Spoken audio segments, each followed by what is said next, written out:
Welcome to the Rewilded Human podcast, where Dr. Lucille and Lynn will tackle your most difficult and intimate questions with candor, tough love, and a little dash of humor. In today's episode, you don't even know you're carrying it. So you can consciously say to yourself, oh, I'm never gonna marry somebody like my dad, the alcoholic.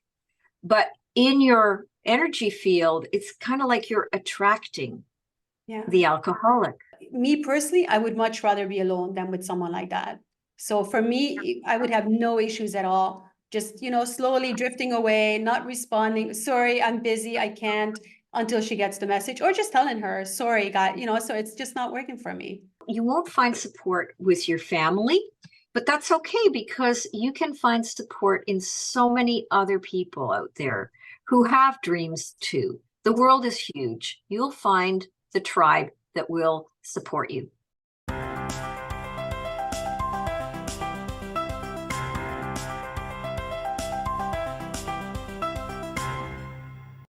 Welcome back, everybody, to episode 37 of the Rewilded Human podcast, where I, Dr. Lucille, and my beautiful and very talented co-host, Dr. Lynn, are going to unravel all your problems. So let's begin. Okay, guys, we're going to start with Melanie. Melanie is shocked at who she married. I grew up in a home with an alcoholic father. He never beat us or anything, but he could never keep a job, and my mother had to hold down 2 jobs to keep us just at the poverty line. And my father was always blabbing about his pie-in-the-sky plans to make it big in business someday. I had no respect for him and vowed I'd never marry an alcoholic. My current husband, Joe, looked like the opposite of my father. Mild-mannered, hardworking, responsible, and only drank occasionally. But after 2 years together, we began to have more arguments because he never seemed to want to do anything around the house while I worked full-time and took care of everything around the house. And I noticed he started drinking more at home. Then one day, I found a carton of empty vodka bottles hidden in the basement. Threw me for a loop. I'm so ashamed that I married my father. What should I do now? Wow, Melanie, Yeah, it's a shocker, isn't it? I can really understand how you'd be totally shocked. Absolutely. And we keep repeating these patterns in our lives. Exactly. And that is the amazing thing, is that I can't tell you how many clients I've had who've gone through this, where I'm definitely not going to be like my mother or my father. I'm definitely not going to marry anybody like them. I'm definitely not going to blah, blah, blah. And then they end up marrying exactly either the mother or father that they wanted to avoid in the rest of their life. It's really amazing. It's kind of like, and I believe this, it's a little bit beyond just psychological issues. It's like you carry an energy field around you that's contaminated by all the generational toxicity, all the unresolved conflicts, all the traumas, the multi-generational traumas, and you don't even know you're carrying it. So you can consciously say to yourself, oh, I'm never gonna marry somebody like my dad, the alcoholic. But in your energy field, it's kind of like you're attracting the alcoholic. And the other interesting thing is that when people do heal their own unresolved issues and traumas that they had with the alcoholic parent, or whatever the issue was with the parent, they actually end up, number one, never attracting another alcoholic in their life, or a person with the same issue. Yeah. And they don't get attracted to people like that anymore. It's really interesting how that just falls away. Wow. So, but it's really interesting that Melanie says that at first he seemed like he was the opposite of the father. They always do. That's the other interesting thing. They always seem very different, like the opposite of my alcoholic father. And then you find out, wait a minute, not so much. They are very similar. Because with the trauma, people are drawn and they're attracted to the what gave them the trauma in the first place, right? To repeating the same patterns all the time. Over and over again. Absolutely. So, one thing is, if there's still any love, if you still have any love left for this man, Melanie, I would suggest that you sit him down and in a no-nonsense way, if you're ready, tell him that you know that he has a drinking problem and that this can't go on, that you're not willing to live with another alcoholic. And you can phrase it in a much more loving way than I have just phrased it, with, you know, emphasizing that if they're ready to get rid of the alcoholic habit and they are willing to get help, you will support them 100%. But you also want to be very, very clear. You cannot, and you know, you don't want to have to live with what you lived with growing up. But you have to be, Melanie, you have to be in a position where you are very ready to do that and follow through. It can't just be an empty ultimatum. It has to be like, listen, if you're not ready and you don't, and maybe your husband may be in total denial. I don't know how he'll react, but you at least, Melanie, have to be very, very clear that you did not sign up for this and you don't want any of this. Yeah.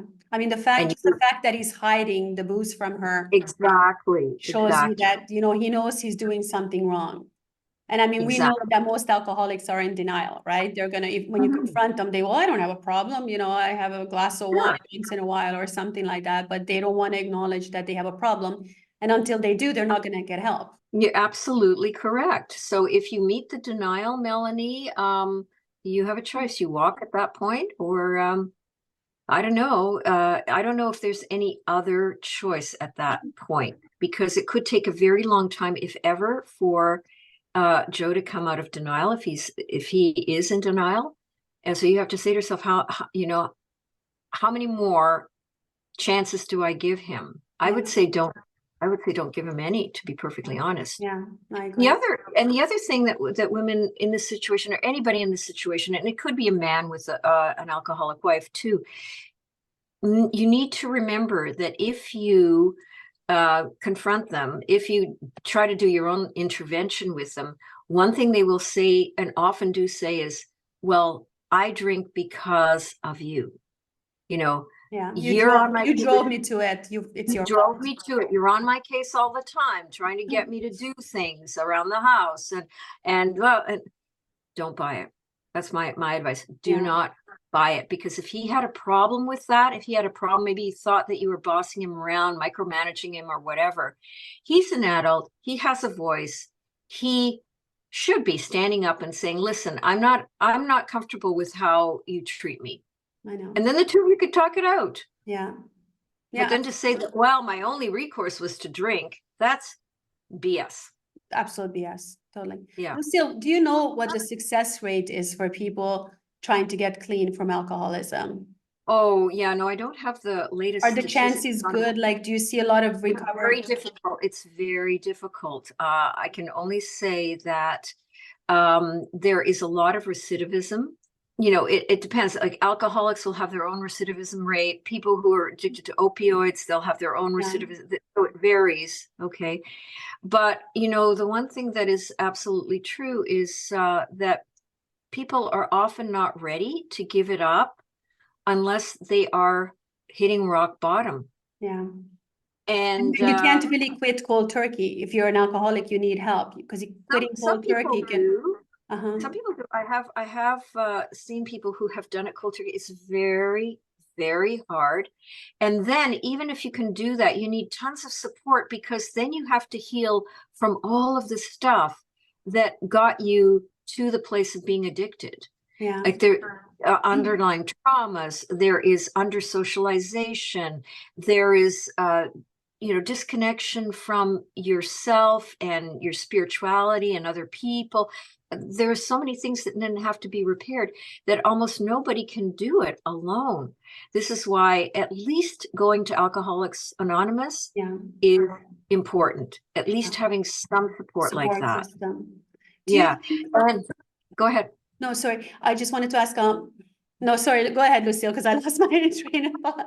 I'm sorry. I interrupted No. Go ahead. Yeah, and so Melanie, maybe you might have run in disgust away from your father. Here's the hard truth. I know, Lynn, you like hard truths. This is the hard truth.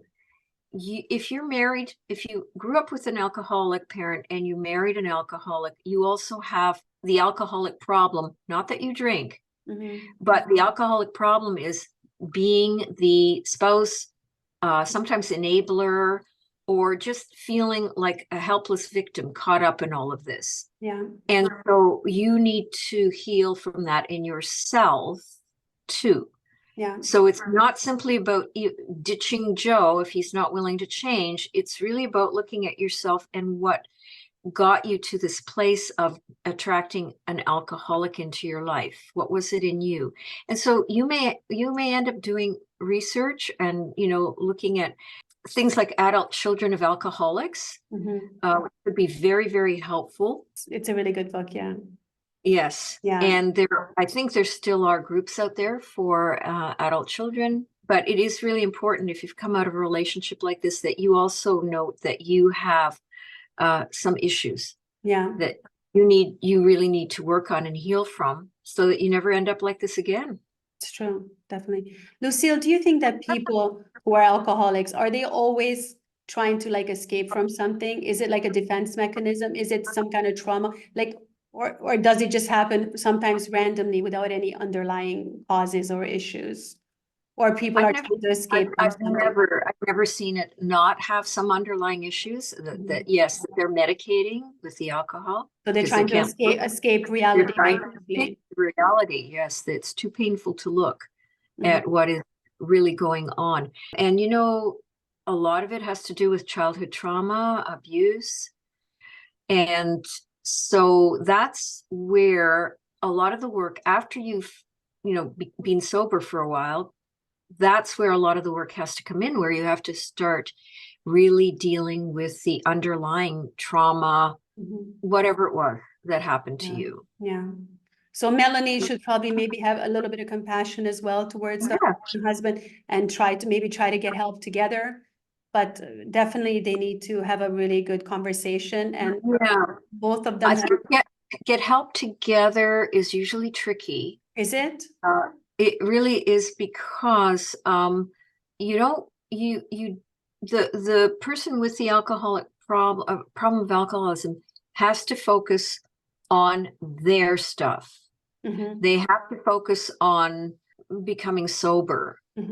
And so you don't want to go to a counselor as a couple necessarily, because then that brings in all sorts of other issues like marital stress and strife and all the other stuff. And really the first job of the alcoholic is just to focus on their own sobriety. Yeah, that makes sense. That makes a lot of sense.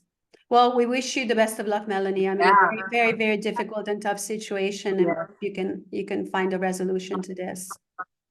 Absolutely. And if you at some point have an update later on, we'd love to hear from you. We would. How you've done. Yeah. Okay, so next question is from Louise, who has growing dissatisfaction with a friendship. I've known my friend Barbara for maybe 6 months. At first, I thought it was a good friendship. We shared a lot in common and had fun together. But the longer I've known her, the more she rubs me the wrong way, because she's so competitive. Like, she'll ask me how many emails I got over the weekend. I'll say 50. And she'll say, I got 100.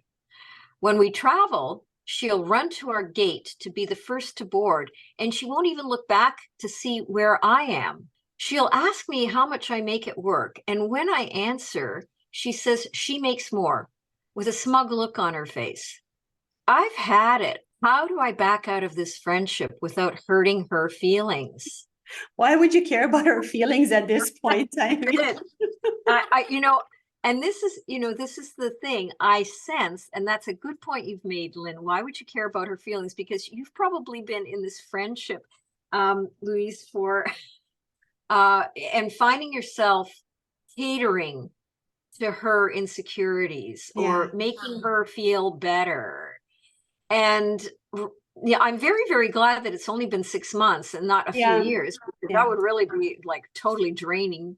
But I think that you have really come to a good realization early on, and I don't care about her feelings, to be perfectly No, I honest. wouldn't either. I mean, adult friendships need to lift you up and nurture all friendships. But when we're children, when we're learning, right? So we have different friends and we're learning along the way. So we experience a lot of things. But when you're an adult and you're actively choosing to spend your precious time, your most precious commodity in the world with another person, that person has to deserve your time. And if they're not lifting you up, you're not enjoying your time with her. Me personally, I would much rather be alone than with someone like that. So for me, I would have no issues at all. Just, slowly drifting away, not responding. Sorry, I'm busy. I can't, until she gets the message, or just telling her, sorry, guy, so it's just not working for me. Absolutely. Very well said, Lynn. I totally agree with you.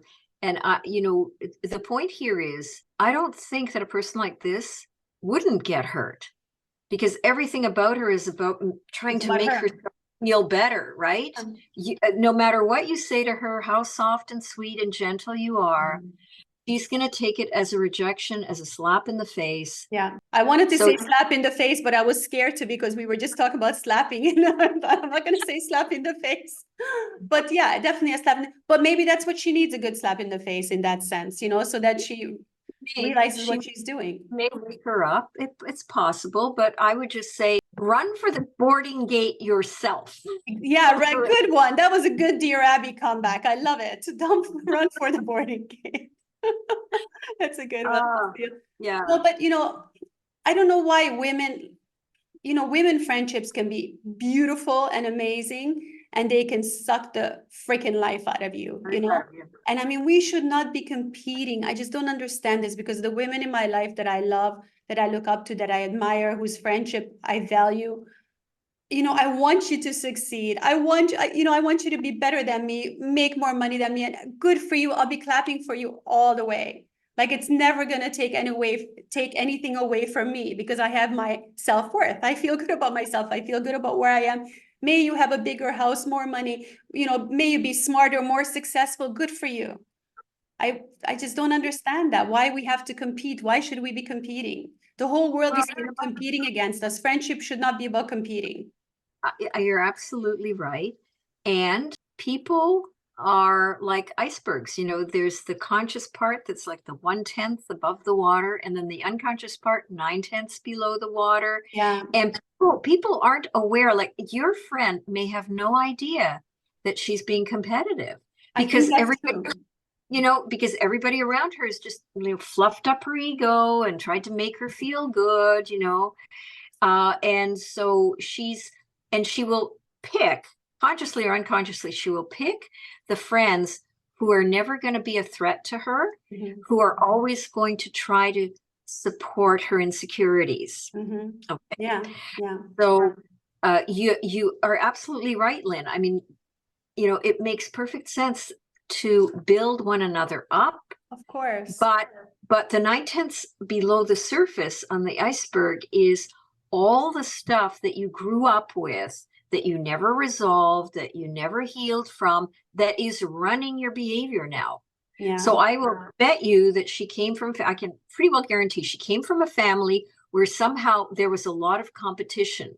Maybe there was a favored child and she wasn't the favored child, right? Yeah. And the favored child got all the goodies, and everybody was oohing and awing about the favored child and not about this friend of yours, Louise. So, and me personally, I would much rather be alone than with someone like that. So for me, I would have no issues at all. Just, slowly drifting away, not responding. Sorry, I'm busy. I can't, until she gets the message, or just telling her, sorry, guy, so it's just not working for me. Just may have no idea. No idea. Do you think Louise should try to talk to her? It depends. Like, maybe it all depends on how her friend responds. Like, the best case scenario, she says something to her like, you know what, I feel that when you say things like this to me, I just feel drained, because I don't like competitions. I just don't. And the friend may say, I had no idea. Like, it might knock some sense into her. We don't know. Might knock some sense into her, although it's rare with people like this. She may say, you know what? Somebody else said something like that to me too. Mm-hmm. Maybe I have to think about that. And then you can start a conversation. Mm-hmm. But, I would see and her as getting defensive, and that's how I most would see. likely, Yeah, yeah. most likely to get I defensive. mean, it Yeah. really depends on the friend. You know, if I would have a really good friend and I would really value that friendship and other aspects of the friendship, then I would sit down and talk to her and try to, come to an agreement, and hopefully she would be open and stop doing this. But if it wasn't someone that was really important to me, then I would just rather not have the confrontation and just let her go. Yes, you have your choice. Yeah, You have your choice, Louise. Yeah, for sure. yeah. Absolutely. Yeah, well, good luck with this one, Louise. That's Yes, Louise. okay. We have the next question. I'm getting all the long ones, Lucille. What's going on with this? And then you've got a short I one. picked them especially for you. This one's especially her. Okay. Natalie has a dream she doesn't want to give up. I've always wanted to help people since I was a child. I dream of becoming a counselor or therapist, but my family have no money and none of them got more than a high school diploma. They don't understand my dream and they keep telling me to be happy working at Walmart and just find a guy to settle down with. I don't have anyone else in my life to support me with my dream, and I'm beginning to think my family is right. But it would kill my soul to give up on my dream. What should I do? Well, what would we say, Lynn? Never Don't give up on your Never. dream. No, never give up on your dream. No. And, for me, my driving force was the more people would tell me that it can't be done, the more I wanted to do it and to prove them wrong. And Natalie, you sound like, my kind of gal that would be the same way. And you've got all this ambition and all these things that you want to do.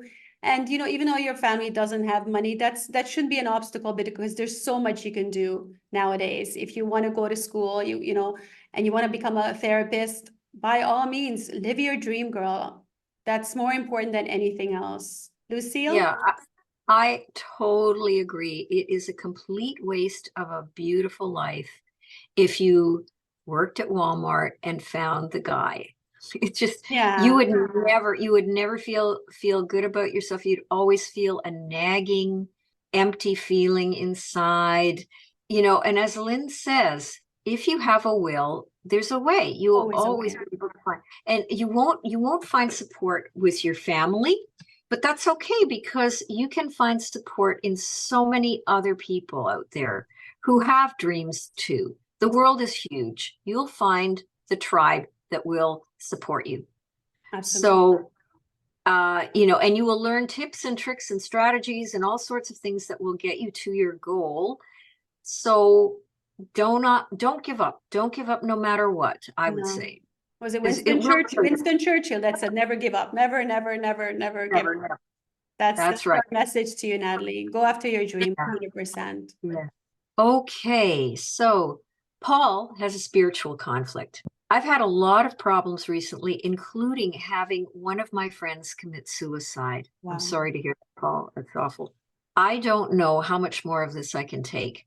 Some friends have encouraged me to pray to God for help.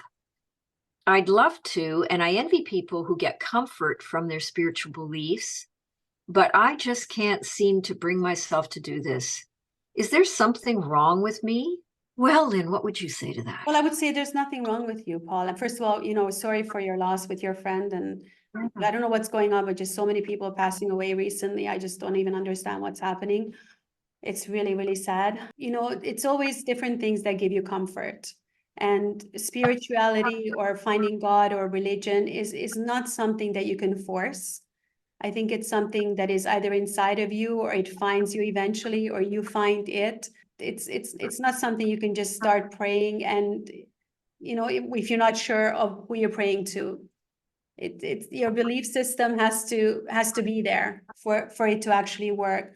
So I understand that people are trying to help you by giving you ways to find comfort in these difficult times, but maybe you have to find another way to channel that energy or to find that peace that you're looking for. Lucille, what do you think? I agree with you. You can't force it if it's not there, but you can still feel some kind of connection to something bigger than yourself, which is very, very helpful in really, really hard times. Yeah. So even if you find great comfort being in nature, well, nature is filled with spiritual forces, if you will. It's filled with love. It's filled with peace. Yeah. And so that may be your go-to. That may be your form of spiritual connection. I could picture Paul just, leaving his phone and everything behind and just sitting by this beautiful waterfall and, and just enjoying nature. I mean, there's nothing more peaceful, more beautiful. And when you get connected to that, I mean, that is the connection to the whole universe, isn't it? Absolutely it is. And the other thing that, it might be something you want to reflect on either now or later is if you have a mistrust of God, whatever way that you conceive of God, because a lot of people who have trouble praying or, cannot get into spiritual practice, often it's because they feel either angry at God, God has let them down, or God favors everybody else but not them. Interesting. So so that's just something to consider, maybe lightly. I don't think you need to rack your brain about that. I don't think you have to fit in with what your friends are telling you to do. As Lynn said, you have to find your own way that works for you. So and maybe get help, maybe go speak with a therapist or a psychiatrist or someone to help you deal with some of the problems that you're having. Sure, absolutely. So, Paul, I know we definitely do not think there's something wrong with you. It's more that you're on a journey and there are things that you can explore for yourself that might be very helpful for you. Yeah, absolutely. And all the best with everything. Hopefully, things only always go downwards for so long. After a while, things have to turn around. So it's never, life is always a roller coaster. It's always like this. So, there's always a rainbow at the end of the storm. Or when is the rainbow come out, Lucille? And after the rain, there's I don't know, I want to say something wise, but it's just not coming out right. You know what I mean. Paul, we hope you find your rainbow, and I can see you sitting next to the waterfall with a beautiful rainbow above you and just feeling amazing. So we wish that for you. Guys, that brings us to the end of episode 37. And thank you guys so much for sticking with us. Episode 38, the next episode is going to be very, very exciting. You guys don't want to miss this one. We're going to talk about sex again. We're going to be talking about solo sex this time and why it's important, especially for ladies, men over 40. So we're going to, get through this topic and talk about all the taboo stuff that we're not supposed to talk about. And hopefully you guys will tune in for that.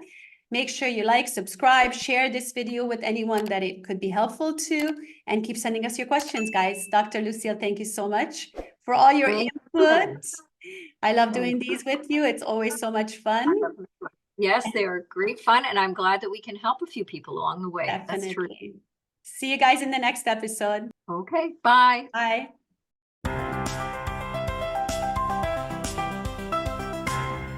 Please be aware that Lynn and I are here to provide insights, advice, stories that are for educational and entertainment purposes only.